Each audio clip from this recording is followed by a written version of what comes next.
খেলতেই হইব, গেম না খাইয়া খেলা চালে চলবো না। পলির কথায় জেসমিনও সহমত পোষণ করল।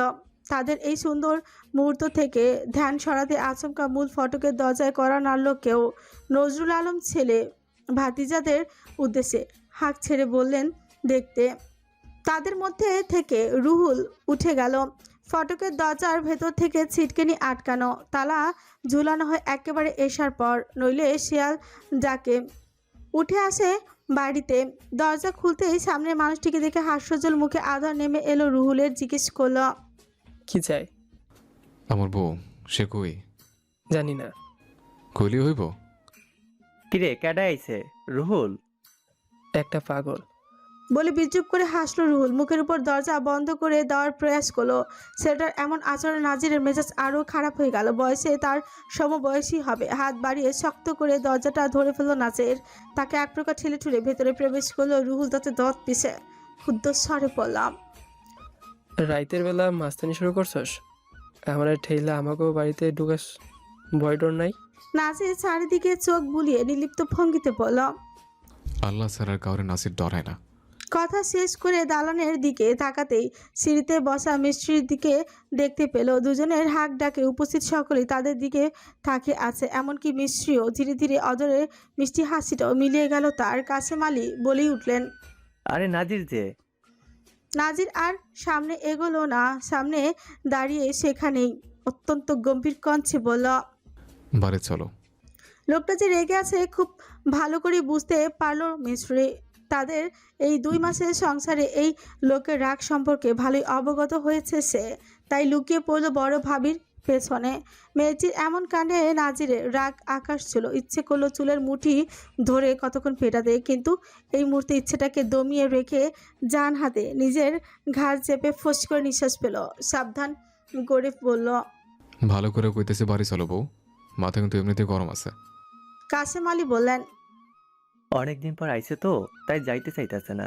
আজকের রাতটা এনেই থাকুক। নাজির তুই ভিতরে আয়া বস, মাথা ঠান্ডা কর। রাতের খাওয়ান খাইয়া তারপর ফিরবে।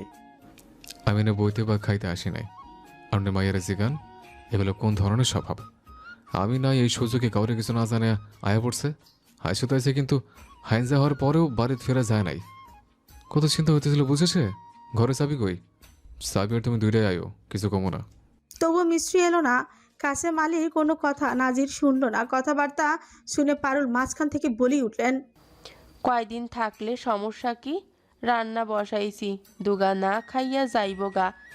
আমার সুডো মাইয়া ডারে এমনিতেই তো কম অত্যাচার বাড়িত করো না। মহিলার কণ্ঠ থেকে যেন রাগ ঝরে পড়লো। কাসেম আলী তীক্ষ্ণ দৃষ্টিতে স্ত্রীর দিকে তাকালেন। বোকা মেয়ে মানুষ, কোথায় কি বলতে হয় জানে না।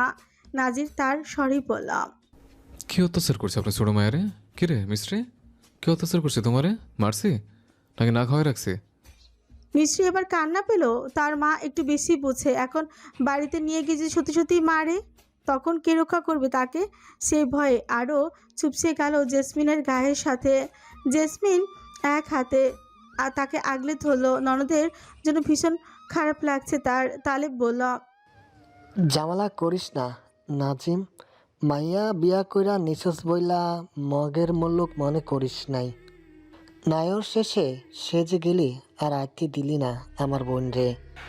বাড়ির থেকে বাইর হতে দেশ না, আঙ্গ কারে দেখা করতে দেশ না। পাইসটা কি? এক গ্রামে থাইকা নেতাগিরি দেখালে তো আর চলবো না। বাড়ি থেকে বাইর হইব কেন? পাড়া বেড়ানে লাগিয়া? আর তা করে ক্যাডে যায় দেখা করতে নিষেধ করছে। মিশামিশি দোষ দিবি না। মায়ের কথা মনে পড়লে ঠিকই যাইতি, বাহানা মারায়। এখন বাড়তি বাসাল না পাইরা আমার বউ দে জায়গা, নাহলে চুপ থাক। আমি নিজেই ইন্দুরে লইয়া যাইতে পারবো। আমগো বাড়ির মাইয়া দিব না, যা তুই। হ্যাঁ, সাথে গুছায় শোকেজে ভরে রাখ। কাবিন তো পরিশোধ করাই আছে, শুধু তালাক দিয়ে জায়গা। যা করার কর গিয়া দিয়া দে। এমনি তো তোরে আমার পছন্দ না, আরো ভালা ঘরেও বিয়া দিমু। নাজিরের চল শক্ত হলো। করা কিছু বলার পূর্বে আকবর মিয়া এসে হাজির হলেন সেখানে। চাপা হুঙ্কার দিয়ে নাতির উদ্দেশ্যেই বললেন, জবান সামলাইয়া মাসুম, বেশি কথা কওয়া ভালো না। দাদার গলা শুনে থেমে গেল মাসুম। বৃদ্ধ এবার পুত্রদের উদ্দেশ্যেই বললেন, আর কয়েকদিন পর এই বাড়ির কর্তা হবি, অথচ পোলাগো দুইটা ধমক দিয়া থামাইতে পারিস না? হ্যাঁ, কেন, কি কইতে হইব সেইটাও তো জানোস না দেখি। আমার তো এখন বংশ লইয়া চিন্তা হইতাছে। নজরুল আলম মাথা নিচু করে বসে রইলেন। কাসেম আলী সাফাই দেওয়ার চেষ্টা করলেন, কিন্তু আকবর মিয়া হাতের ইশারায় থামিয়ে দিলেন তাকে। নাতনির উদ্দেশ্যেই বললেন, বাপের বাড়িতে আইছস ভালো কথা, না জানাইয়া আসা, স্বামীর ডাকনের পরেও অন্যের পিছনে লুকাইয়া থাকা কোন ধরনের শিক্ষা? হ্যাঁ, তোমার স্বামী কি তোমার গায়ে হাত তোলে? দুই দিকে মাথা নাড়িয়ে না বোঝায় মিস্ত্রি। খাওনের কষ্ট দেয়? এবারেও একই উত্তর। আকবর মিয়া রেগে গেলেন বোধ হয়। তাহলে এমন কইরা আছো কেন? মিস্ত্রি এবার বসা থেকে দাঁড়িয়ে গেল। তা দেখে নাজিরের ভেতরটা ক্ষোভে কাঁপলো। সে ঢাকার পর মেয়েটা অন্যের পেছনে লুকিয়ে ছিল আর দাদার কথায় দাঁড়িয়ে গেল, তাও সবার সামনে। তার মানে স্ত্রী তাকে ভয় পায় না, গুরুত্বও দেয় না। মেয়েটার সাথে কি একটু বেশি কোমল আচরণ করে ফেলেছে নাজির? হয়তো, নইলে সবার সামনে নাজির শাহকে অপমান করার দুঃসাহস কোথায় পেল সে?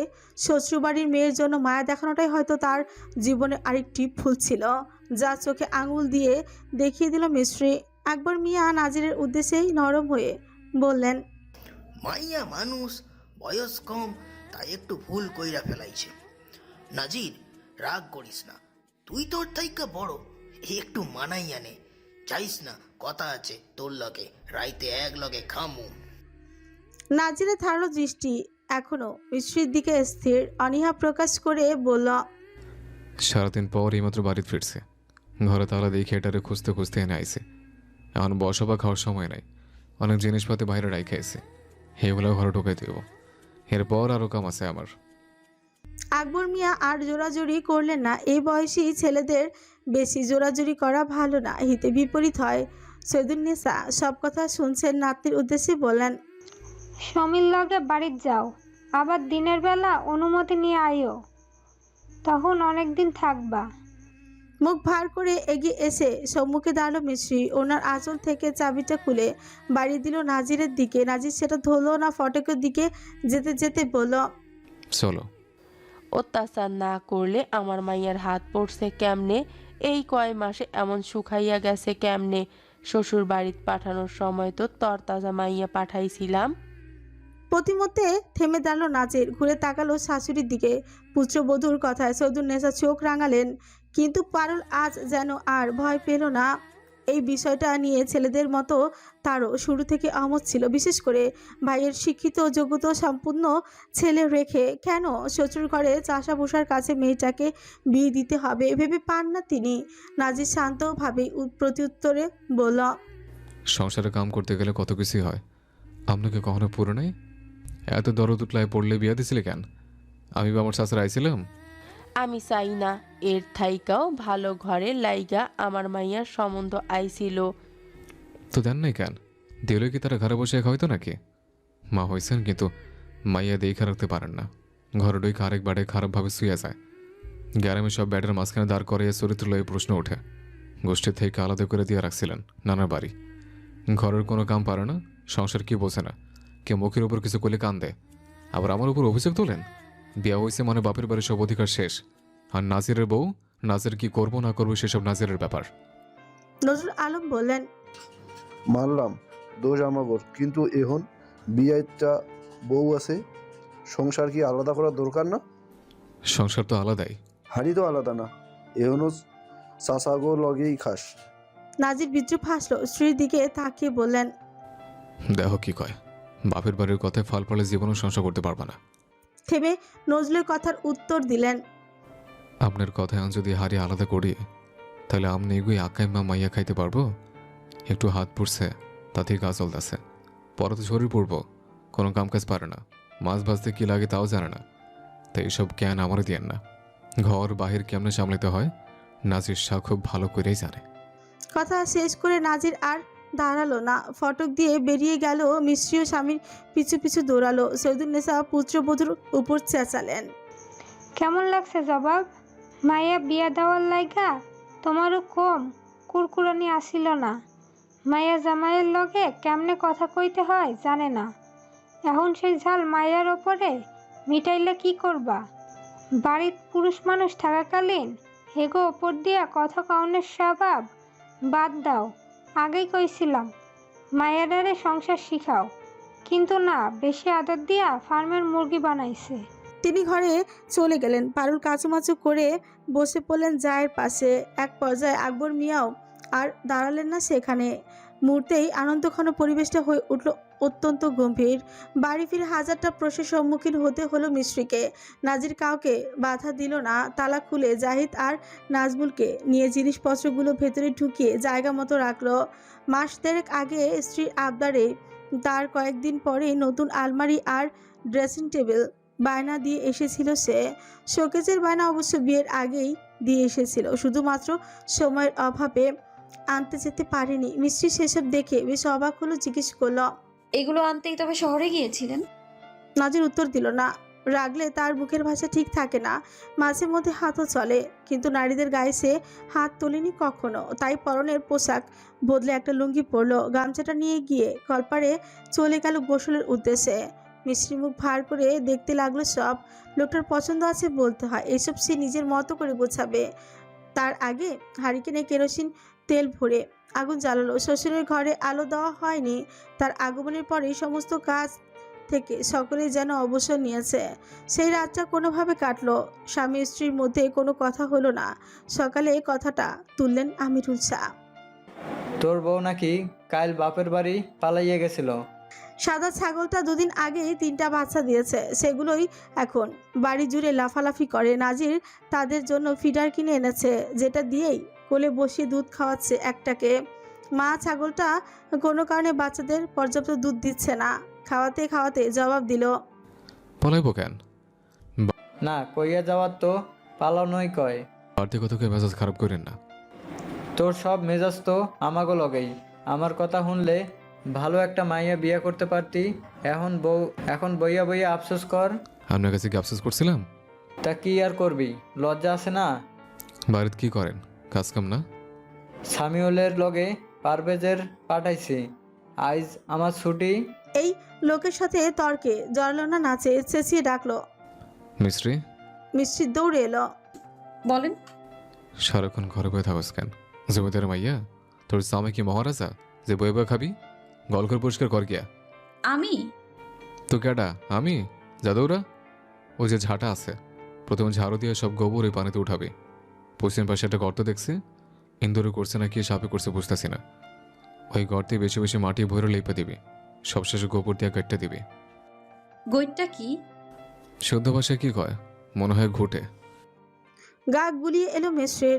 এইসব কাজ সে করবে কখনোই না, নাক ছিটকে বলল, ছি, এইসব আমি করতে পারবো না। অন্য কিছু বলেন। যা কইছি তাই করবি, না করলে কবলে দুঃখ আছে। অত্যাচার কারে কয় হাইস্তরে দেখামো। এত শখে রাখছিলাম তো, তাই ভালো লাগে নাই। এখন বুঝ মজা। হাইসাছি ওরা লয়ে যান, সব কাম বুঝে দেন। টিনের চাল থেকে কাস্তে নিয়ে বাড়ি থেকে বেরিয়ে গেল নাচের। মিষ্টির মাথায় হাঁস রেখে দাঁড়িয়ে রইল।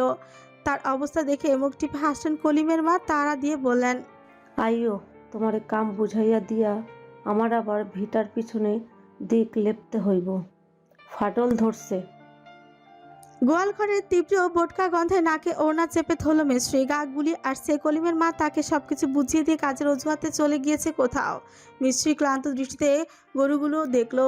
মোটা দড়ি দিয়ে খুঁটির সাথে বেঁধে রাখা হয়েছে, তবুও তাকে দেখে হাম্বা হাম্বা করে চিৎকার করছে। বাছুরগুলো একটু পর পর এসে গা ঘেঁষে দাঁড়াচ্ছে। সিং না থাকায় যা রক্ষা, নইলে গুঁতো দিয়ে এতক্ষণে তার দফা রফা অবস্থায় করে ফেলতো। ছোট থেকে সে গরুকে ভীষণ ভয় পায়, যদি গুঁতো মেরে দেয়। এমন পরিস্থিতিতে পড়ে হাত পা ছড়িয়ে কাঁদতে ইচ্ছে করলো মিশ্রের। সব দোষ মায়ের। কেন যে তখন নাজিরকে এসব বলতে গেল সে? গোয়াল ঘরটা বেশ বড়, গরুর সংখ্যাও কম নয়। অনেক কষ্টে অর্ধেক পরিষ্কার করে সামনে এগোতেই দুটো গরু পুনরায় পচি করে দিল। মিষ্টি আহত দৃষ্টিতে তাকালো সেদিকে। এবার সত্যি সত্যি কেঁদে ফেললো কলিমের মা। এসে হেরে গলায় বললেন, হায় আল্লাহ, এখনো পরিষ্কার করতে পারো নাই? এমনে দাঁড়াইয়া থাকলে হইব? করেছি, কিন্তু ওই গরু দুটো আবার নোংরা করে ফেলেছে। চোরামি কইরা গরুর উপরে দোষ চাপাও? মিছা কথা বাদ দিয়া কাম করো, না হইলে কপালে দুঃখ আছে। দুঃখের পাশাপাশি মহিলার উপর ভীষণ রাগও হলো মিশ্রির। কাজের মেয়ে সে নাকি ওই মহিলা? সাহস হয় কিভাবে তাকে নির্দেশ দেওয়ার? কাট কাট জবাব দিল। এটা আমার স্বামীর গোয়াল ঘর, আমার যা ইচ্ছে আমি তাই করব। মেয়েটার দুর্ব্যবহারে কলিমের মা অবাক হলেন, হাই হাই করে বললেন, মাইয়ার কি চোপা, আমার লগে চটাং চটাং কইরা কথা কইতে আইও না, পরিণাম ভালো হইব না। দুদিনের মাইয়ার কি দেমাগ। বকবক করতে করতে তিনি চলে গেলেন। মিষ্টি আবারও কাজে লেগে গেল। গোবর আর বাসি খড় মিশ্রিত স্যাঁতস্যাঁতে গন্ধে মাথা ধরে আসছে। হাত পা নাড়াতে নাড়াতে হঠাৎই তার পেটের ভেতর মোচড় দিয়ে উঠল, আর সামলাতে না পেরে এক পর্যায়ে ঝুঁকে বমি করে দিল মাটিতে। কি দুর্গন্ধ এখানে! একটা মাত্র গোয়াল ঘর পরিষ্কার করতে গিয়েই সকাল গড়িয়ে দুপুর হলো। হাত পা ব্যথা অবশ, নাকে এখনো কটু গন্ধ লেগে আছে। তখনই মর্জিনা ডাকলেন, ওই বউ, আমার খোপ দুইটাও একটু পরিষ্কার কইরা দেও দেহি। আমার তো আর পোলার বউ নাই, মাজায়ও বিষ কেডাই কইরা দেব।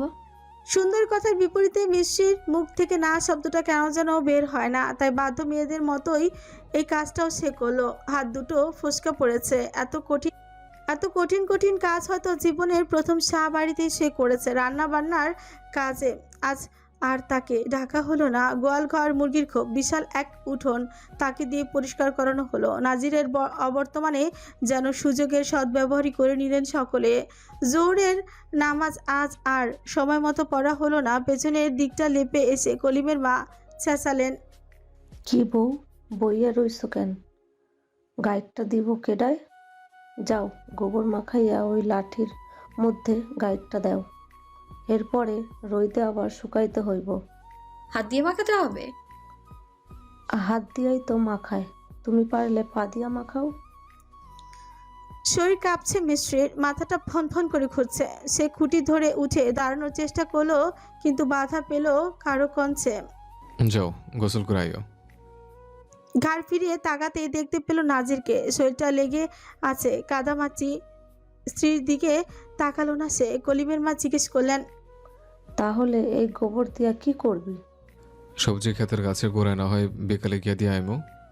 ফরিদার দুপুরে রান্না শেষ। রান্না ঘর থেকে বেরিয়ে বললেন, রানমু কি দিয়া? সব গুইটটা তো শেষ, শুধু পাতা খড়ি দিয়া কি রান্দা হয়? তাহলে নিজেরা বানাইলন, এতগুলো কেমন রাঁধছেন? প্রত্যুত্তর করলেন না ফরিদা। মিষ্টির আর সেখানে দাঁড়ালো না, পোশাক নিয়ে চলে গেল কলপার। এমনিতেই বমি করে শরীর আরো দুর্বল হয়ে গিয়েছে। এই নোংরা শরীর নিয়ে বেশিক্ষণ থাকলে এখানে জ্ঞান হারাবে সে। আজ অনেক সময় নিয়ে সে গোসল করলো। গোসল ছেড়ে বেরিয়ে আসতে নাজিরও গিয়ে পরিষ্কার হয়ে এলো। খিদেটা আজ তার একটু বেশি লেগেছে। বেশি কাজ করে নাজিরের খাবারটাও বেশি লাগে। নির্ঝঞ্ঝাটে উঠতেই ফরিদা বললেন, তোর বউ কই? ভাত খাইব না? ডাক দে। বাইরে দেন, লইয়া যাই। ফরিদা ভাত বেড়ে দিলেন থালায়। নাজির তা দেখে নাক মুখ কুচকায়। মুরগির খাওয়ান বারেন মিয়া, লাগে আমার বোর্ডে শুকিয়ে গেছে। আর তার লাগে শাশুড়ি ডাক ছাড়লো আমার উপরে। টেয়া লাগলে কইবেন, না বাড়াই দেব। তবু আমার বউ যাতে খাওয়ানোর কষ্ট না করে। আর 2 হাতা ভাত দেন, মাছের ভালো পিসটা দেন, গোড়া মাছও দিয়েন। ফরিদার ললাটে ভাঁজ পড়লো। কথা মোতাবেক আরো 2 চামচ ভাত বেশি দিয়ে বলেন, আমারে কি দরজাল মনে করস নাজির? তোর 2 চাচাই তগরে কবে আলাদা কইরা দিতে চাইছে। অনুষ্ঠান ছাড়া মর্জিনায় 2 গা ভাত খাওয়ায় নাই। আমি সবার বিরুদ্ধে গিয়া তগরে আগলাইয়া রাখছি। তোর বউরে না খাইয়া রাখা মানুষ আমি। এনে আওয়ার পর থাইকা অয় নিজেই বাইরা খায়, আমার কি দোষ? নাজির মনে মনে বলল, আপনি কত যে ভালা আর একলা রাখছেন জানা আছে। তবে মুখ খুলে বলল, থাক কাঁদেন না, গোলামের পুত্রের জিয়ের সব দোষ। তারপর তারা দিয়ে বলল, মাছের বড় টুকরাটা দেন। তোর চাচার জন্য রাখছিলাম। বয়স তো কম হয় নাই, এত খায় কি করব? ফরিদাকে থেমে যেতে দেখে সে নিজেই মাছের বড় টুকরোটা থালায় তুলে নিয়ে ঘরে চলে এলো। মিষ্টি বিছানায় চোখ বুজে শুয়ে আছে। চুলগুলো এখনো ভেজা, চুয়ে চুয়ে পড়া পানিতে ভিজে গিয়েছে বিছানার অর্ধেক। নাজির এসে বসলো বিছানায়, থালা একপাশে রেখে ডাকলো, ঘুমায় গেছো? উত্তর এলো না কোনো। তবে চোখ জোড়া পিটপিট করে নড়ছে। নরম স্বরে জিজ্ঞেস করলো, খাইবা না? গরম থাকতে থাকতে খায় নাও। খাবো না। কেন? পরে তো কঙ্কাল হয়ে গেলে তোমার বাপ ভাই আমার পিটাইব। বিপরীতে কিছু বলল না মিষ্টি। শোয়া থেকে উঠে গুটিসুটি মেরে বসলো নাজির। ভালো করে তাকিয়ে দেখলো আপাত মস্তক তাকে। ফোলা ফোলা গাল দুটো চেপেছে, চোখ দুটো দেবে গিয়েছে, ঠোঁট দুটো শুষ্ক, ক্ষণে ক্ষণে কাঁপছে মেজা। অথচ বাপের বাড়ি থেকে যখন এ বাড়িতে এসেছিল তখন তো পুরোপুরি অন্য রূপ ছিল। তাহলে কি দোষ নাজিরের? নাজিরই তবে কাশেম আলীর মতো করে মেয়েটিকে আদর যত্নে রাখতে পারেনি। এটা যেন তার আরেকটি হার। খাইব না কেন? খাইবা না কেন? কাম করাইছে বুঝলা? সংসারে কাম করা কি তোমার দায়িত্ব না? তোর মা চাষিরা করে না? করলেও গোয়ালঘর কেউ পরিষ্কার করে না। এসবের জন্য আলাদা লোক রাখা আছে। এসব করতে গিয়ে আমি 2 বার বমি করেছি, পড়ে গিয়ে হাঁটুতে ব্যথাও পেয়েছি। সুযোগ পেয়ে ছোট চাচি মুরগির খোপ পরিষ্কার করিয়ে নিয়েছে, কলিমের মা বকেছে। স্ত্রীর হাত জোড়া টেনে নিল নাচে। নরম ফর্সা হাত দুটো লাল হয়ে আছে, এখানে ওখানে ছিলে গিয়েছে, নয়তো ফোসকা পড়েছে। দীর্ঘশ্বাস ফেলল সে। এ মেয়ে সত্যি রাজার হালে বড় হয়েছে। নাজির বরাবরই বুড়োকে বলেছিল, অথচ বুড়ো শুনলই না। তাদের শত্রুতার জের ধরে মাঝখান থেকে মেয়েটার জীবন নষ্ট হলো। নিজ হাতে ভাত মাখিয়ে এক লোকমা মুখের সামনে ধরে বলল, খাওয়ার উপরে রাগ দেখা লাভ নাই। তোমার খাওয়াইয়া আমি বাইর হবো। ছোট মাছ আমি খাই না। কেন খাও না? ছোট মাছে পুষ্টি বেশি, কাটা অনেক। এর লাগিয়ে তোমার শরীরে জোর নেই। নলার লগে ভালো করে চাপায় গিল্লা ফেলবা। হা করো, এরপর বড় মাছ দেবো। বাধ্য হয়েই মিশ্রি হাঁ করলো। খিদে সে সহ্য করতে পারে না, তাই রাগ ভুলে শব্দ করে খেতে লাগলো। মিনমিনে স্বরে জিজ্ঞেস করলো, আপনি কি আমার উপর এখনো রেগে আছেন? না, রাখবো কেন? অন্ধকার ঘরে আমি একলা থাকতে পারি না। তখন দিন আসিল, আকাশে গর্জন শোনা যাচ্ছিল, অন্ধকার ঘর ছিল। এবারে কেউ আমার সাথে দুটো কথাও বলে না, শুধু শত্রুর বাড়ির মেয়ে বলে দূরে ঠেলে দেয়। আপনাদের সাথে কি শত্রুতা করেছি আমি? আমি তো কিছু জানিও না। সুজাতা বিকেলে এলো, তাই কিছু না ভেবে ওর সাথে চলে গিয়েছিলাম। সবাইকে পেয়ে ফেরার কথা মনে ছিল না আমার। আর অত্যাচারের কথা? এসব আমি কাউকে বলিনি। ভাতের ফ্যান গালাতে গিয়ে হাতে কিছুটা পড়ে দাগ হয়েছে, সেটাই মা দেখে নিয়েছিল। তাই যদি সুযোগ থাকে তাহলে কি তুমি চলে যাবা? কোথায়? বাপের বাড়ি। একেবারে? হ্যাঁ, একেবারে। আমরা সাইরা তালাক দিয়ে? ফোঁস করে দীর্ঘশ্বাস ছাড়লো নাজের।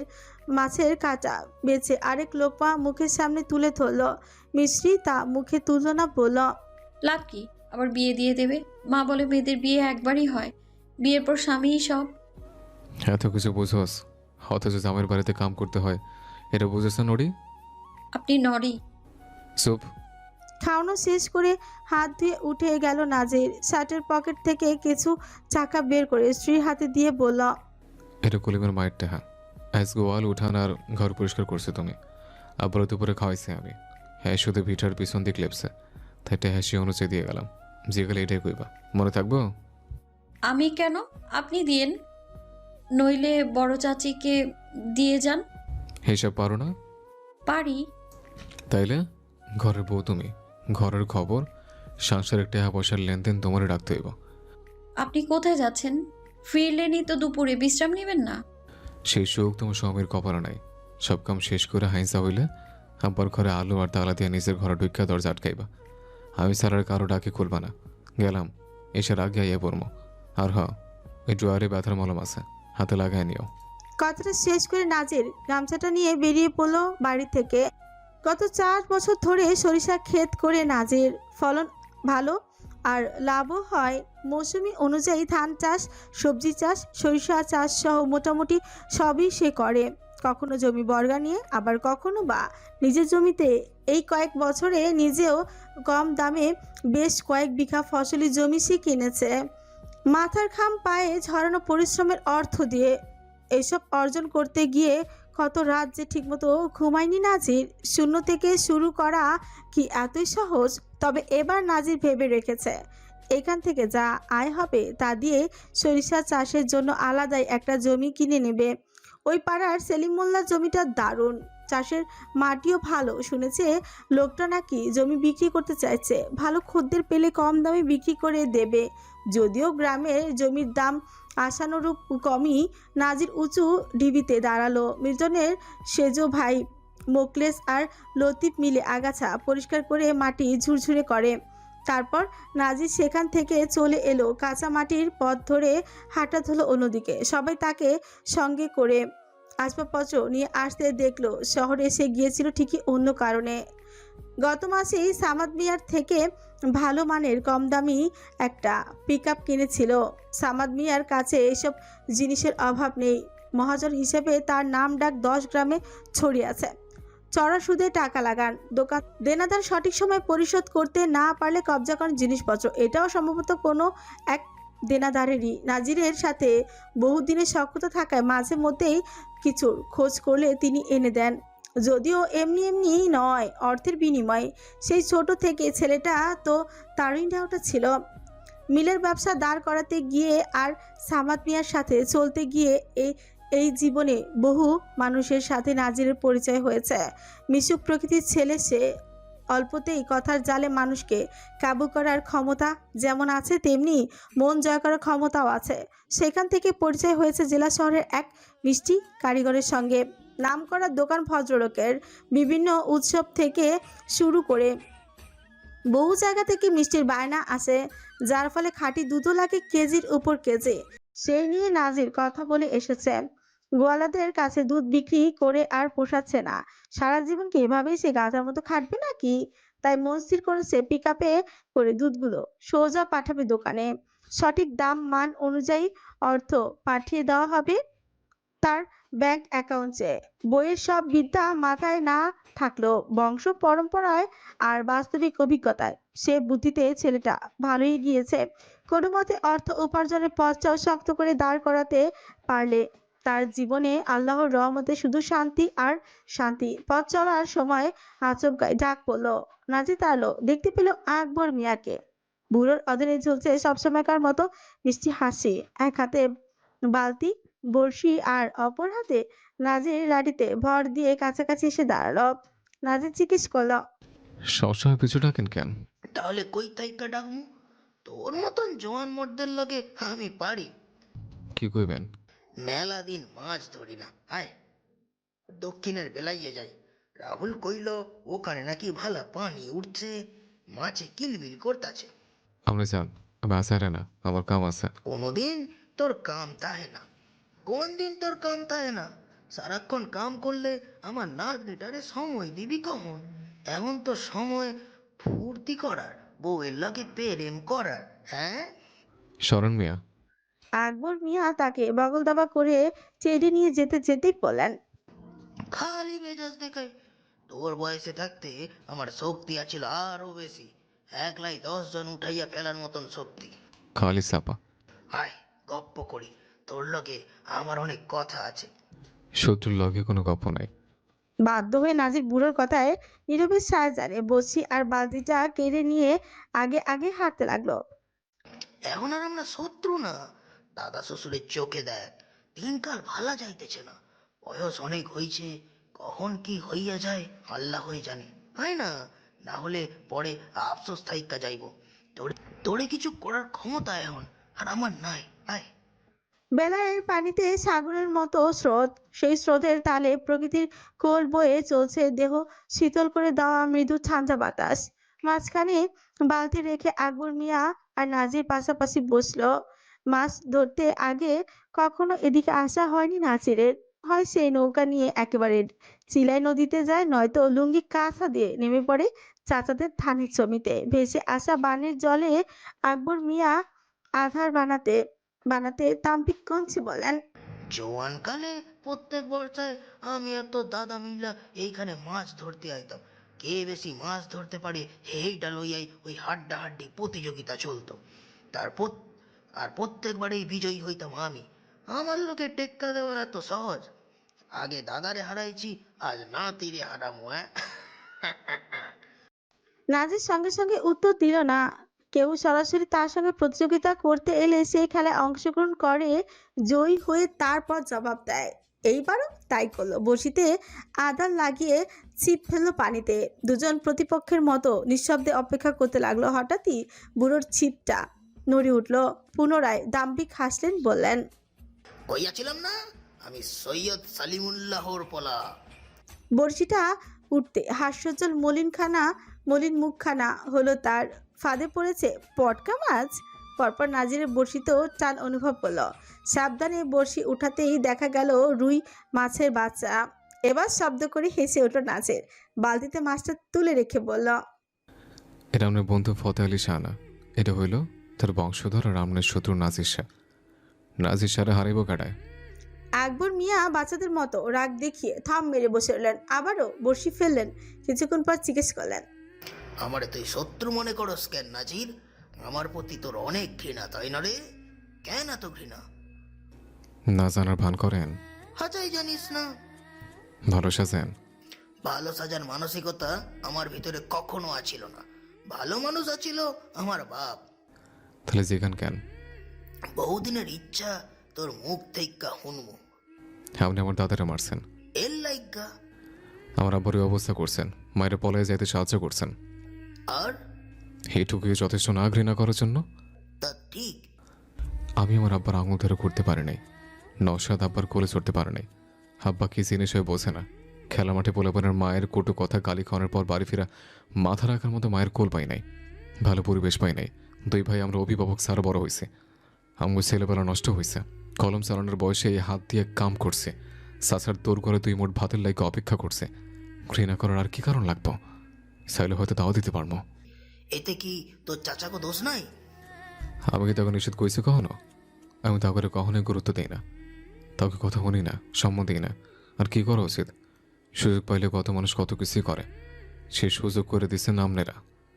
আমার আব্বার ওই অবস্থা না করলে কে আমাকে ঠকাইতে পারতো না। হয়তো জীবন অন্যরকম হইতো। অথচ দেখেন, প্রতিশোধ না লইয়ে শত্রুর লগে বইয়া রইছে। তার বাড়ির মাইয়া ঘরে তুলে সংসার করতেছে।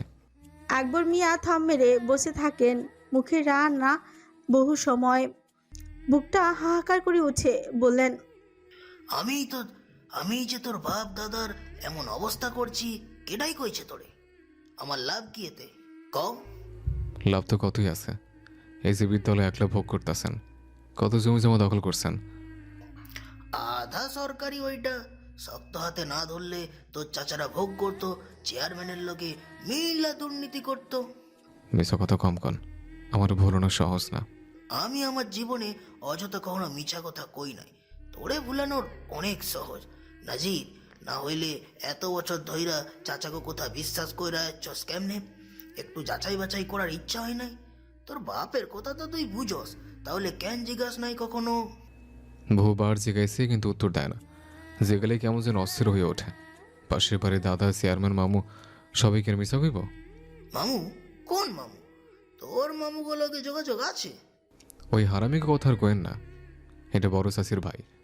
তার মনে যোগাযোগ নাই? কখনো যাস নাই তোর মায়ের বাপের বাড়ি? না, যারা কখনো খোঁজ নেয় নাই তাকে কাছে গিয়ে লাভ কি? যদি একবার মন চাইছিল, কিন্তু আসল ঠিকানা জানি না। শুধু ইউনিয়নের নাম জানি। কম বড় ইউনিয়ন তো আর না, চাচারাও ঠিকানা কয় না। কখনো কইব না, কইলে তো নিজেকে মুখোশ খুইলা পড়বো। মুখোশ? আর কি মুখোশ আছে আগো? সবই তো দেখা শেষ। অনেক আছে যা তোর জানার বাইরে। তোর আব্বার ডর কি যে? হ্যাঁ, সবাই কইতে পারলে সেকেন্ড কয় না তার অবস্থার জন্য কেডাই দায়ী কখনো মাইন্সে ডরায়, চুপে থাহে, বুঝলি? নাজির উত্তর খুঁজে পায় না। বুড়ো তাকে কথার জালে জড়াতে পেরেছে। পুনরায় বললেন, আমারে কেন তাহলে সপ্তাহখানেকে পুলিশের জেলে ভৈরা রাখতে পারলো না? কেন চেয়ারম্যান আর মেম্বাররা সমাজ ছাড়া করতে পারলো না? কেন কত? তখন তো আমার এই ভরা সংসারটা ছিল না।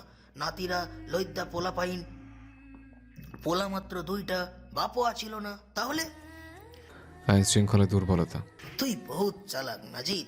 চালাক না হইলে তোর মতো জায়গা থাইকা কেউ ঘেড়ি ঘোষা কইতা উঠতে পারতো না। সবার নাকের ডগা দিয়ে চলতে পারে না। কিন্তু সমস্যা হইতেছে আসল জায়গায় আই তুই হোস বলতা। চোখ মুখ কুচকে তাকালো নাজির। বৃদ্ধ সেই দৃষ্টি অবজ্ঞা করে বললেন, আজ তোরে কিছু কথা কই নাজির। বহু বছর ধরে আমি ঘুমাইতে পারি না, শান্তি পাই না। অপরাধ বোধে আমারে ভোগায়। এতকাল আমি সুযোগের অপেক্ষা করতেছিলাম, আজ সেই সুযোগ হয়েছে। আমি জানি আমার কথা তোর বিশ্বাস হইব না। তোর চোখে আগে থাইকাই বিশ্বাসের পট্টি বাঁধা। তবু আমি আজ কমু। তোরে সব শুনতে হইব। বিশ্বাস না করলে কর, তবুও হুন। এরপর বিবেক দিয়া ভাইবা সব রহস্য উদ্ঘাটন নিজে কর, না হইলে অতীত পুনরাবৃত্ত হইতে কতক্ষণ। একবার যে মিছা কথা কইয়া ফেলায়, সারা জীবন মিছা কথা কয়। একবার যার লোভ জাগে, তার লোভ মৃত্যুর আগ পর্যন্ত যায় না। রক্তে হাত ভিজলে বারবার রক্তের নেশা জাগে। একটা অন্যায় ঢাকতে বহু অন্যায়ের আশ্রয় নিতে হয়। পরন্ত বিকেল, মেঘহীন নীলাম্বরের নিচে নীরবে নিভৃতে বসে আছে নাচের দৃষ্টি পানিতে। বুড়োর কথা শোনার আগ্রহ না থাকলেও কান খাড়া করে রেখেছে ঠিকই। অপরজনের মনোযোগ আকর্ষণের জন্য কথা বলার মাঝে কোথায় থামতে হয় বৃদ্ধ খুব ভালো করেই তা জানেন। একসময় নীরবতার সমাপ্তি ঘটিয়ে বলা শুরু করলেন তিনি। এই গ্রামের তখন বসতি নাই বললেই চলে। আফাজউদ্দিনের বাপ, সামাদ মিয়ার বাপ সবুর, আরো কিছু মানুষ স্থানীয়। একজনের বাড়ির থেকে আরেকজনের বাড়ি অনেক দূরে। সারাদিন শিয়াল ডাকতো, সা বইটা আইতো ঘরে, গাছে গাছে দেখা যাইতো বান্দর। চারদিকে শুধু বন আর জঙ্গল। আমার পূর্বপুরুষের বাড়ি বাড়িয়া ইউনিয়নে। রক্তের সরি করা দুদিনে পর পর হাতাহাতি আর ঝামেলা করত। তাই হাব্বাই বহু সন্তান লইয়া বাধ্য হইয়া একসময় আইলা পড়ল এই দূর গ্রামে। আমি আব্বার একমাত্র পোলা। অনেক চেষ্টার পরে আর কোনো পোলাপাইন হয় নাই। শুনাছিলাম কেউ নাকি আম্মারে কালা জাদু করছিল। এইখানে আইয়া মানুষের দেখা দেখি আব্বাই শুরু করলো কৃষিকাজ। কোনো মতে চনের ছাউনি দিয়া তুললে কুঁড়ো ঘর। বহু বছর কাটানোর পর গ্রামের মানুষের মতামত নিয়ে শুরু করলো বিদ্যালয়ের কাম। তখন এটা বাংলাদেশ ছিল না, ছিল ভারতবর্ষ। দেশে চলতা ছিল ইংরেজগো শাসন। ধীরে ধীরে সময় যাইতে লাগলো, আমাকে অবস্থা বদলাইলো। গ্রামে নতুন বিদ্যালয় উঠলো, সরকার থাইকা পাইল অনুমোদন। আমাকে আর কোনো কিছুর অভাব নাই। এর মাঝে আব্বাই এক দুপুরে লগে কইরা লইয়া আইলেন এক যুবক পোলা। আমারই বয়সী সে, মুখ শুকানো, চোখ লাল। আম্মারে ডাইকা আব্বাই তারে ভাত দিতে কইল। আম্মাই ভাত দিল, ঘুমানোর জায়গা দিল। শুনলাম পোলার বাড়ি সিলেট। মেলা বড় বংশের পোলা। আম্মা নাই, গত হইছে বছর দুয়েক আগে। সম্পত্তি লইয়া দ্বন্দ্বের মাঝে কোনো এক আত্মীয়র গায়ে রাগের মাথায় ছুরি চালাইয়া দিয়া ডরে রাইতের অন্ধকারে টাকা পয়সা সোনা গয়না যা পারছে লইয়া পালাই আইছে। সেই পোলার কেউ নয়, তোর দাদা ফতে আলী সাহ। এক ধ্যানে বসে থাকা নাজির নড়ে চড়ে উঠল। পানি থেকে দৃষ্টি তুলে তাকালো বুড়োর দিকে। আগ্রহ যেন চট করেই বেড়ে গেল তার। আকবর মিয়া তা দেখে হেসে বললেন, আমার আব্বাই মাটির মানুষ, কারো দুঃখ সহ্য করতে পারতো না। পোলার বয়সী পোলার কাহিনী হইন্যায় মাইয়া হইল, তাই থাকার জায়গা দিল, খাওন দিলেন। প্রথমে রাখালের কাম দিলেন, পরে গিয়া দিলেন কৃষিকাজ। ধীরে ধীরে ফতেহর উন্নতি হইতে লাগলো। তখন তো আর কাগজে কলমে জমি লেখা দেওয়ার এত গুরুত্ব আছিল না। মুখে যদি কইতো এই জমি তোর, তাহলে তোরই। জনবসতি কম থাকায় আব্বারে সাক্ষী রাইখা এক লোকের থাইকা সোনার এয়ারিং দিয়া বিশাল এক জমি কিনল ফতেহ। এরপর হেন তুলল ঘর। প্রথম তারে সহ্য না হইলেও এক সময় আমরা হইয়া গেলাম জান প্রাণওয়ালা বন্ধু। লোকে ডাকতো মানিক জোড়া। এমনকি আব্বাই আমাগো বিয়াও দিল এক লগে, এক বাড়ি দুই মাইয়ার লগে। সম্পর্ক আরো গভীর হইল, যাতায়াত লাইগাই থাকলো। তারপর বহু বছর পার হলো। ইংরেজরা বাক্স পাটলা বাইন্দা দেশ ছাড়লো, দেশ ভাগ হইল। কিন্তু আব্বাই দেখা যাইতে পারলো না। তার আগেই ইন্তেকাল করলেন। আব্বার ইন্তেকালের পর আম্মা বদলাই গেলেন। বছর দুয়েক জীবিত থাকার পর সেহ দুনিয়া ত্যাগ করলেন। ইন্নালিল্লাহ, আল্লাহ তাকে জান্নাতবাসী করুক, আমিন। আমাকে পরিবারে শোক নামলো। নজরুল, তামিজা তখন প্রাইমারিতে পড়ে, বাকিরা ছোট। ফতেহা তার বউ আইয়া সান্ত্বনা দিল। আমাগো সম্পর্ক আরো গাঢ় হইল, যেন মায়ের পেটের দুই আপন ভাই। দুইজনে আলাদা আলাদা ব্যবসা শুরু করলাম। তার মাঝেই নজরুলের মা জুলেখা কলেরায় আক্রান্ত হইয়া সপ্তাহখানেক পর ইহলোক ত্যাগ করল। আমি যেন পড়লাম অথই এক সমুদ্রে। একবার শোক নাইমা আইলো দুই বাড়ির মধ্যেই। পোলা পাইনরা মায়ের লাইগা কান্দে, তোর দাদি খোদে যাও কান্দে। হে কি অবস্থা, কি এক অবস্থা! আমিও শান্তি পাই না। জুলেখা আমার সংসারের পা রাখেছিল অনেক ছোট থাকতে। 12টা বছর একলগে সংসার করছি। আমার 5 সন্তানের জননী সে, অথচ কথা দিয়েছিলাম পুরো জীবন আমরা এক লগে পার করব। পরের বছর তোর দাদার জোড়াজুড়িতে বিয়া করি দুনারে। ফেলে এখন যেই আছে সে দ্বিতীয় পক্ষ, মিস্ত্রির সৎ দাদি। পরের বছর তোর দাদার জোড়াজুড়িতে বিয়া করি দুনারে। দুনা বন্ধ থাকায় তার প্রথম জামাই আরেক বিয়া কইরা ঘরে সতীন তোলে। সতীন আর শাশুড়ির নির্যাতনে শেষমেশ মাইয়াটা গিয়া উঠে বাপের বাড়ি, কিন্তু সেইখানেও শান্তি পাই না। জমাইয়ে এক সময় তারে তালাক দেয়। গ্রামের মানুষ শুরু করে উত্তক্ত, মুখে চুনকালি মাইখা সমাজ ছাড়া করার হুমকি দেয়। আমার ছোট ছোট 5 সন্তান, এই সমাজে 1 লাখ পুরুষের পক্ষে ঘর বাহির সামলানো সম্ভব বল? তাই সংসারটা সামলানা লাইগা দুনারে বিয়া কইরা ঘরে আনলাম। তবুও কোথাও সন্দেহ থাইকা যায়, এই পারবো তো আমার পোলা পাইন্ডারে নিজের কইরা নিতে। কিন্তু বিয়ার পর আমার সব সন্দেহ ভুল প্রমাণিত কইরা দিয়া আমার পুরো সংসারটার হাল ধরলো দুনায়। কোনো অভিযোগ করার সুযোগই দিল না। এক সময় আমিও নির্ভর হইয়া উঠলাম এর উপরে। তারপর কিছুক্ষণ ভেবে মনে করার চেষ্টা করলেন সব। আপনি পারিবারিক কাহিনী শোনার কোনো ইচ্ছা আমার নাই, থামেন তো। তোর ধৈর্য নাই বেটা, তোর বাপের কাহিনী থাইকাই শুরু কর। তোর দাদার আর কিছুর অভাব আছিল না, জমি জমা ব্যবসা সব দাঁড়াইয়া গেছিল। মুক্তিযুদ্ধের সময় আমরা 2 বন্ধু মিল্লা বহুত জমি জমা কিনিয়াছিলাম। ফতেহার 3 পোলার মধ্যে সবচেয়ে বাধ্যগত পোলা ছিল তোর বাপ, আর বাকি 2টা বোখাটে উচ্ছৃঙ্খল। খারাপ সঙ্গ পাইয়া নেশা পানি করতো। তাই তো সোজা করার লাইগা আমরা দুজনে পথ খুঁজতে লাগলাম। শেষমেশ আমিরুলের বিয়ার লাইগা 2 জন মিলা শুরু করিলাম মাইয়া খোঁজার কাম, কিন্তু মন মতো পাই না। শেষমেশ থমিজার জমাইয়ে বৌদলতে শ্রীপুরে গিয়া তার দূর সম্পর্কের এক আত্মীয়ার বিবাহযোগ্য মাইয়ার খোঁজ পাইলাম।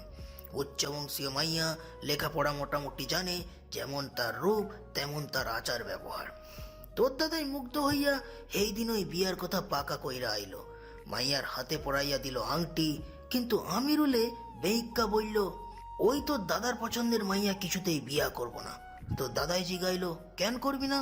উত্তর দিল, তার পছন্দের মাইয়া আছে, সেইটাই হইল ফারিদা। তোর দাদাই তো কিছুতেই ওই মাইয়া ঘরে তুলব না, কারণ ওই মাইয়ার বংশ ভালা না। বাপে চোর, 2 দিন পর পর গ্রামে কিছু হারাইলে সবাই গিয়ে তারে উপরে ধরে, সালিশ বসে। ওই বংশের মাইয়াডারে কি সাহ বংশের লগে মানায় বল? নাজির অবিশ্বাস্য দৃষ্টিতে তাকিয়ে রইল, কিছুক্ষণ জিজ্ঞেস করল, বড় চাচিরে চাচে পছন্দ করে বিয়া করছে, তাহলে এখন সহ্য করতে পারে না কেন? তুই খালি ভুল প্রশ্ন করস। তোর জিজ্ঞানো উচিত ছিল তোর চাচির বংশে, তোর চাচির বাপের বংশ এত উন্নত হইল কেমনে? কেমনে? এই উত্তর একটু পরে দেই, তার আগে আরো কাহিনী হুন। আমিরুল শেষ পর্যন্ত তোর দাদার বিরুদ্ধে গিয়া ওই ঘেগা বংশের মাইয়া এই বিয়া কইরা আনলো। পোলার কাণ্ডে ফতেহা গোসমা করল, তার মাথা হেড হইছে, কিছুতেই ওই পোলার বউ ঘরে তুলবো না। শেষে আর না পাইরা খেতে যা ভাবি আমার কাছে আইয়া অনুরোধ করলেন তোর দাদারে যাতে বুঝাই। ছেলে অত্যন্ত প্রাণ আছিল কিনা বলছিল, তাহলে আমার কথা ফেলার সাহস আছিল তার? খুব বিশ্বাস করতো তো আমারই। আর ঠিক করা মাইয়া আমার নানার বাড়িও তো শ্রীপুরে। ওই মাইয়াই তোর মা নাসরিন। তোর দাদারে আমি কইলাম তারে যেন সুবানের লগে বিয়া দিয়া দেয়। কথাটা হইন না তোর দাদা মহা খুশি হইল। অমন যোগ্য খাদরানি মাইয়া কি সহজে আচ্ছাড়া করা যায়? তারে শুধু সুবানের লগেই মানায়। সেই এই মাইয়ার কদর বুঝবো। সুবানের বয়সও কম, আমিরুলের অনেক ছোট সে, কিন্তু মুমিনের পিঠাপেটি। তবুও ধুমধাম কইরা কয়েকদিনের পর মাই সবার প্রিয় হইয়া উঠল। কি ভালা মাইয়া, আমারে অনেক সম্মান করত। তোর দাদারও প্রিয় পুত্রবধূ আছিল, কিন্তু মামুনের পিঠাপেটি। তবুও ধুমধাম কইরা কয়েকদিন পর সুবানের বিয়া হইল। কয়েকদিনেই তোর মায় সবার প্রিয় হইয়া উঠল। কি ভালা মাইয়া, আমারে অনেক সম্মান করত। তোর দাদারও প্রিয় পুত্রবধূ আছিল সে। বছর ঘুরতেই আমিরুলের ঘরে সামিউল হইল। তোর দাদাই মনে করলো পোলাই হয়তো এবার ভালো হইব, তাই ব্যবসার দায়িত্ব আমিরুল সুবহান 2 ভাইয়ের হাতে দিয়া দিল। আর জমি জমার দায়িত্ব দিল মুমিন রে। কিন্তু না, ওরা আর ভালা হইল না। মুমিনটাও হাঁটলো বড় ভাইয়ের পথেই। তোর দাদার কয়েক বিঘা জমি বাইচ্চা জুয়া খেলা শুরু করলো, ব্যবসায় চুরি করতে গিয়া খাইলো ধরা। সেই খবরও তোর দাদার কানে আইয়া পড়লো। ইচ্ছা মতো দুইটারে উঠাইয়া ফেলাইয়া পিডাইলো। তোর দাদার আবার রাগ আছিল খুব, শরীরের জোরও অনেক। আমার কাছে মাঝে মাঝে আইয়া আফসোস কইরা কইতো, আমি পোলা দুইটারে মানুষ করতে পারলাম না রে আকবর। তাই পরামর্শ দিলাম ব্যবসার দায়িত্ব সুভানের হাতে ছাইরা দিতে। থেমে দীর্ঘশ্বাস ফেলেন বৃদ্ধ, আফসোস করে বললেন, এক সময় গিয়া বুঝলাম তোর বাপের ওপরে তোর দুই চাচার বহুত রাগ। আমার আব্বার উপরে? হ, তাগো ধারণা মতে তোর আব্বাই তোর দাদার কান ভাঙাইয়া সব সম্পত্তি একলা ভোগ করতে চায়। এই গ্রামের অনেক মানুষ তো আমাকে উপরে হিংসা ছিল, তাই পোলা দুইটারে উস্কানি দিত। আমার নজরুলেরও বহুবার দিছিল। আমি আগেই টের পাইয়া ওরে বুঝাইলাম, শক্ত হাতে ধরলাম, শক্ত হাতে হাল ধরলাম। তাই ওরা আর ভুল পথে যাইতে পারে নাই। ধীরে ধীরে সেই হিংসা ছড়াইয়া পড়ল বাড়ির বউগো মাঝেও। মুমিনের বিয়ার সময়ও মাইয়া সেই পছন্দ করছে, কিন্তু মার্জিনা ভালো বংশের মাইয়া হওয়ায় এইবার আর তোর দাদাই দ্বিমত করে নাই। এর বাপা ছিল পালোয়ান, সেই শক্তি সামর্থ্যবান লোক, কিন্তু মার্জিনা ছিল একটু বেশিই চঞ্চল। মুখের ওপরে ঠুসঠাস কথা কইয়া দিত। যদিও রাগ আর এই ঝগড়ার মধ্যেই পরে ঠিকই মিললে যাইতো। আর বড় চাষি? ওই শান্তশিষ্ট, তবে আমারে সবসময় এড়াইয়া চলতো। দেখলেও কথা কইতো না। নাসরিন যেমনে হাইসা কথা কইতো, সালাম দিত, কিন্তু বানাইলা দিত, ওই তেমন ছিল না। পরে গিয়া বুঝলাম তোর দুই চাচারও আমারে সহ্য করতে পারে না। ওগো ধারণা মতে নাসরিনের লাইগাই আমি সুভানরে পছন্দ করি বেশি। এর বহু বছর পর তোর জন্ম হইল। তোর বাম্মা কি খুশি, কি খুশি। হেগো জীবনে সুখ থাকলেও সাহ বাড়িতে সুখ ছিল না। রোজ তোর চাচাগো লাইগা ঝামেলা হইতো। পরের বছর যুদ্ধ শুরু হইল। যুদ্ধের সময় শুনলাম পিঠ পিছে ওরা দুই ভাই রাজাকারের হাতে হাত মিলাইছে। সেই সংবাদ তোর দাদার কান পর্যন্ত পৌঁছাইয়া গেল। সেই পিডান পিডাইল দুইটারে। পিডান খাইয়া আইলা পড়লো হেরা আমার বাড়ি। দোষ দিল আমি নাকি মায়ের খাওয়াইছি। তোর দাদাই মুক্তিযুদ্ধ করলো, বাম হাতে গুলি খাইয়া শরীরে এক পাশ অবশ হইল। কিন্তু দুনার লাইগা আমি যুদ্ধে যাইতে পারলাম না। কিছুতেই দিল না। তাহলে তো সুন্দর সংসার রাখা আমগো রেখে মা পলাইলো কেন? এখন তোর মনে হয় যে তোর মা পালাইছে? নাজির উত্তর দিল না। মনে হচ্ছে সে গোলকধাঁধে আটকে পড়েছে, যেখান থেকে বের হওয়া অসম্ভব। আকবর মিয়া বললেন, শাহবংশের তোর মায়ের মতন চরিত্রবান নম্র ভদ্র বউ আর একটাও আছিল না। তোর আব্বাই তারে মেলা ভালোবাসত। যুদ্ধের কয়েক বছর পর জন্মাইল নৌসাদ। এত সুন্দর দুইটা পোলা, ভালো স্বামী, বিদ্যমান শ্বশুর বাড়ি ছাইরা কোন মাইয়া পালায়? কিসের অভাব ছিল তার? বড়শি নড়ছে, বোধহয় আবার কোনো মাছ উঠেছে। নাজিরের আগ্রহ খেয়াল সেই দিকে নেই। সে এখন ঘুরে আকবর মিয়ার মুখোমুখি বসেছে, অস্থির হয়ে জিজ্ঞেস করল, তাইলে কইছে সবাই কেন কয় আমার মা পলাই গেছে? কেন কয়? তার উত্তর পাইতে হইলে তোরে তোর নানার বাড়ি যাইতে হইব। তোর নানা রানী বাইচ্চা নাই। তোর দাদাই সেই বছর মরল। সেই বছরই আমার আর তার ঝগড়া হইল। জানিস কি লইয়া? তোর চাচাগো লইয়া। জীবনের এই প্রথম আমাকে ঝগড়া হইল। তোর দাদাই আমার উপরে বেজার হইয়া কথা কইয়া বন্ধ কইরা দিল। কিন্তু গ্রামে ছড়াইলো আমরা নাকি জমি জমা লইয়া ঝগড়া করছি। ফাতাহের নাকি মারার হুমকি পর্যন্ত দিছি। এই কথা কেডাই ছড়াইছে জানোস? কেডায়? তোর বড় চাচাই। সেই কথা তোর দাদার কান পর্যন্ত ছড়াতেই এক সপ্তাহ পর সে আমার বাড়িতে আইলো, মাপ চাইলো, সম্পর্ক ঠিক কইলো। রাইতে দুজনে এক লগে বড় বউয়ের হাতে রান্না খাইলাম। বড় বউ মানে নাজরুলের বউ। উঠানে বইয়া গল্প করলাম।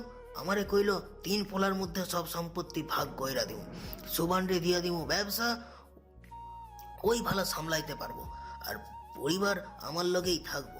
বাকি দুইটারে আলাদা কইরা দিমু, ওরা জমি কইরা খাইব। তারপরের দিন দুপুরেই সেই অঘটনটা ঘটলো। আমার বন্ধুরে। কান্নায় ভেঙে পড়লেন বুড়ো। নাজির অবাক চোখে তাকিয়ে শুধু দেখলো, এই চোখের পানি মিথ্যে নয়। নিচে নিচে কেউ এভাবে কাঁদতে পারে না। আকবর মিয়া পুনরায় বললেন, আমি বাড়িতে নাই, কাসেমরে লইয়া গেছি শহরে। আমার তো বিশাল কাপড়ের ব্যবসা। সেই টাঙ্গাইল থাইকা সরাসরি কাপড় আইয়া দোকানে। কোনো এক ঝামেলা হইয়া গেছিল, আইয়া হুনি এই খবর। আমি যদি থাকতাম ওই দিন যে কেন গেলাম, আমি থাকতেই এমনটা কিছুই হইতো না। কার এত বড় কলিজা যে আমার বন্ধুর গায়ে হাত তোলে? তার পরের দিন পুলিশ আইলো, খুনের দায়ে ধইরা নিয়ে গেল আমারে আর আমার নাজির মোল্লে। 2 দিন আটকা রাইখা পরে কোনো তথ্য প্রমাণ না পাইয়া ছাইরা দিল। তাহলে কাটায় মারছে? পুরা ঘটনা হই না তোর কারে মনে হয়? সেই দিন বাড়ি ফিরলাম, সেই দিন সুভান আর নাসরিন আইলো আমার বাড়িতে, অনেক কান্নাকাটি করলো। মামলা নাকি করছিল আমিরুল্লাহ তার শালা সিরাজে। সুভান কইল প্রথমে নাকি লাশ দেখেছিল শক্কুর আলী। সুভান তখন দুপুরে ভাত খাইতে আছিল বাড়িতে। ঘটনা হই না হেই ভাইগা লইয়া গেল, এই ভাইগো লইয়া গেল, কিন্তু ততক্ষণে সে আর জীবিত নাই। তারপর ওই বাড়ির যাওয়া আমার লাইগা বন্ধ হইয়া গেল। আমার লগে যোগাযোগ রাখা লাইগা তোর বাপ মায়ের লগে ওর ঝামেলা শুরু হইল। একলা পাইয়া কইরা দিল কোন ঠাসা। কয়েক মাস পর জমি জমার ভাগ লইয়া শুরু হইল অশান্তি। নাসরিন মাঝে মধ্যেই আমার কাছে আইয়া কইতো, কান্ত আর কইতো বাসুদেবর নাকি ব্যবসা থাইকা তাগরে অধিকার ছাড়াইয়া দিতে কয়।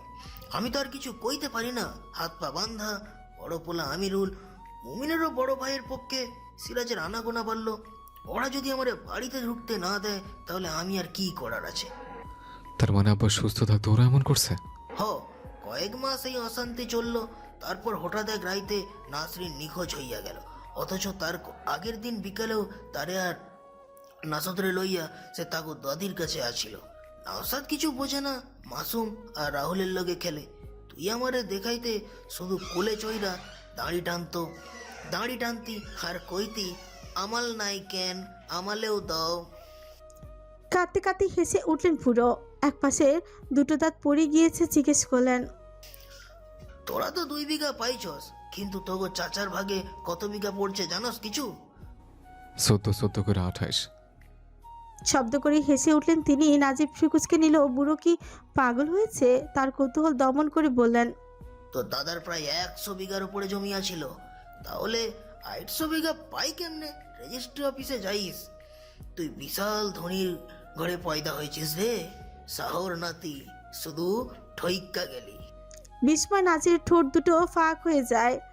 বৃদ্ধ ফের পূর্বের প্রসঙ্গ টেনে এনে বললেন, সন্তানের লাইগা যেই নারীর এত টান, সেই নারী কেমনে পালায়? আমি বিশ্বাস করি না।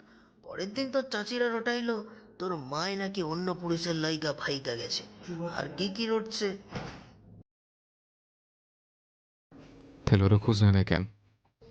কার খোঁজ নিব? তবু এই দুনিয়া স্বার্থের ওপরে চলে নাজির। স্বার্থের সামনে সম্পর্কের কোনো দামই নাই। তোর মাই ধনী ঘরের মাইয়া, বলছিলাম না? তোর দাদার নিষেধাজ্ঞার পরেও ওয়ারিস আনছিল। তোর মামা তা দিতে চাই নাই। বইন গেলে গা তাগোই তো লাভ। তাগো খোঁজ নেওয়ার মনে ওইসব হাতছাড়া করা। 4 ভাইয়ের পর তুই মায় বাপের একমাত্র মাইয়া, তাই ভাগে সম্পত্তিও বেশি। এসব কথা নাজির অজানা।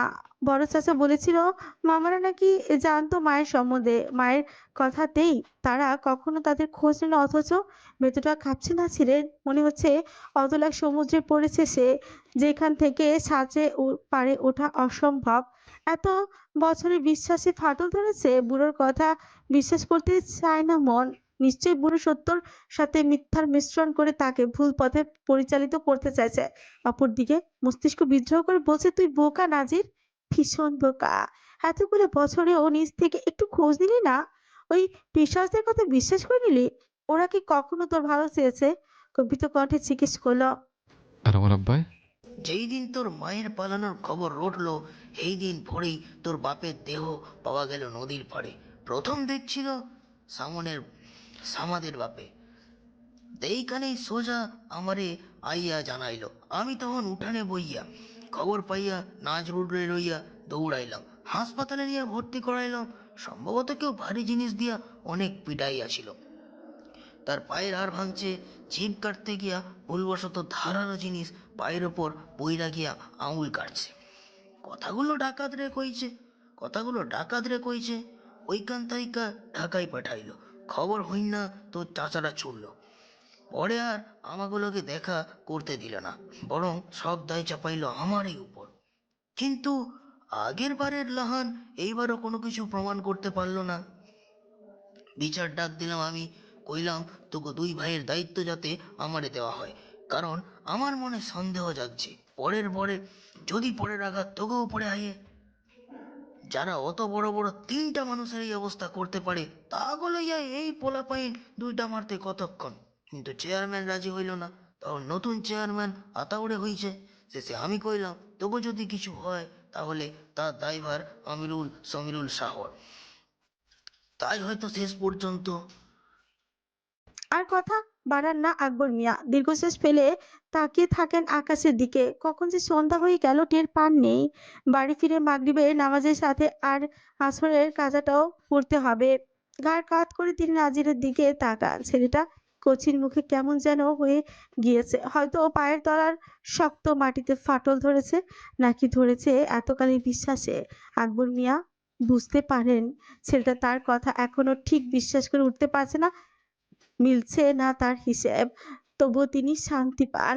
বহু বছর ধরে গোপন রাখা কথাগুলো, চিন্তাগুলো উগরে দিতে পেরে নরম স্বরে বললেন, সাওরা কয় আকবর মিয়া নাজির শাহর লগে তার নাতনির বিয়া দিছে খারাপ মতলবে। কিন্তু আকবর মিয়া যে এই ছোট্ট এক নাতনির নাম কইরা নাজির শহরে আসলেই কি দিছে সেইটা সময় কইব। তোর হাতে আমি আমার আসল হাতিয়ার তৈলা দিছি নাজির। আইজ হয়তো বুঝবি না, তবে সময় আইলে ঠিকই বুঝবি। সেই মুহূর্তে এই বুড়ার প্রতি তোর সমস্ত রাগ ঘৃণা হয়তো অদৃশ্য হইয়া যাইব, কিন্তু দেইখার লইগা এই দুনিয়াতে থাকবো না এই আকবর মিয়া। আকবর মিয়া বসা থেকে উঠে দাঁড়ালেন। বাড়িতে না গেলে নাতিগুলো আবার চিন্তা করবেন, গ্রাম মাথায় তুলবে। লুঙ্গি ঠিক করতে করতে বললেন, আমার জীবনের এই সুদীর্ঘ পথ গন্তব্যহীন যাত্রা হয়তো ফুরাইল। আমি মরলে এই বিশাল দুনিয়ার কিছুই যাইব না, সব আগের মতোই চলতে থাকবো। হয়তো কোথাও নতুন কেউ জন্ম নিব। আচ্ছা, আমি মরলে আমার লাইগা দোয়া করবি তো নাজির? আফসোস করবি একটু, আমি জানি। একদিন তুই সব আন্দাজ সরাইয়া আলোর দেখা পাবি, তোর জীবনে মুক্তির আনন্দ আইব। তখন পারলে এই বুইড়াটারে মাপ কইরা দেইস। দাদা, কবরের ধারে আইয়া একটু না হয় একটু বসিস। এই একলা অন্ধকার কবরে থাকতে আমার খুব কষ্ট হইব রে নাজির, খুব কষ্ট হইব। কি করুণ শোনালো বৃদ্ধর কণ্ঠস্বর। নাজির অসহায় দৃষ্টিতে তাকিয়ে রইল তার যাওয়ার পথে।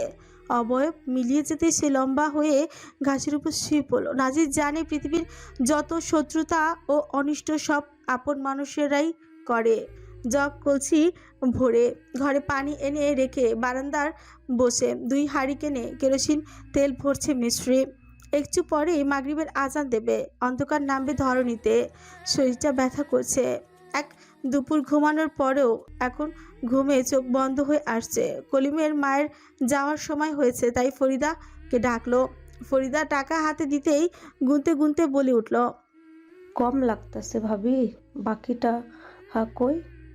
ফরিদা আঁচলে চাবি বাঁধতে বাঁধতে বললেন, নাজির তো আজ টাহা দিয়া গেল না, ভুইলা গেল নাকি? মিষ্টি কথাটা শুনে দৌড়ে ঘরে গেল। টাকার কথা বেমালুম ভুলে গিয়েছে সে।